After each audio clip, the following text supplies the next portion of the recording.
Assalamualaikum warahmatullahi wabarakatuh. Berjumpa lagi dengan saya di channel Khaidira Nursa.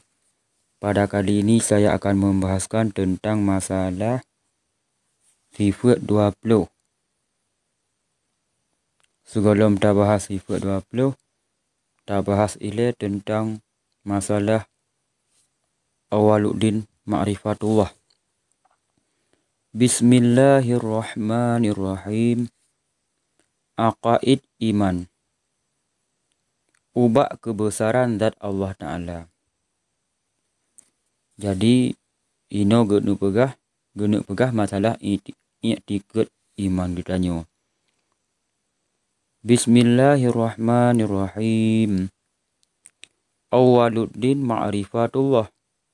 Yang pun agama taturi zat Allah Ta'ala. Jadi awaluddin ma'rifatullah artinya yang pun agama bertaturi zat Allah Ta'ala. Arti ma'rifah taturi.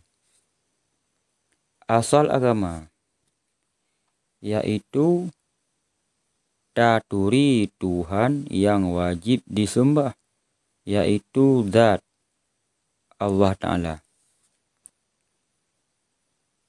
Jadi asal agamanya naku bertaturi Tuhan yang wajib disembah. Tuhan yang wajib disembah yaitu zat Allah Ta'ala. Jadi zat Allah Ta'ala Tuhan yang wajib disembah. Maksud ma'rifatullah, kibar maksud ma'rifatullah yaitu taturi dan tak isbatkan bagi wujud zat Allah. Taturi dan tak isbat, tapi tetap bagi wujud zat Allah, arti wujud zat Allah.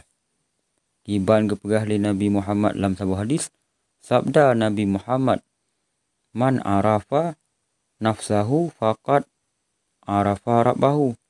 Artinya, barang kasau kaji turi akan tubuh dro jih, maka kaji turi akan Tuhan yang pejek jih.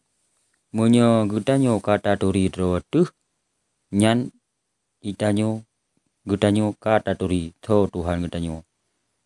Ya, jadi hadis buno man arafa nafsahu faqad arafa rabbahu. Artinya barang kaso kaji turi akan tubuh dro jih, maka kaji turi akan Tuhan yang pujek jih. Menyoh jih kai turi dro kedoi nyan Tuhan kaji turi. Hanya sekian. Assalamualaikum warahmatullahi wabarakatuh.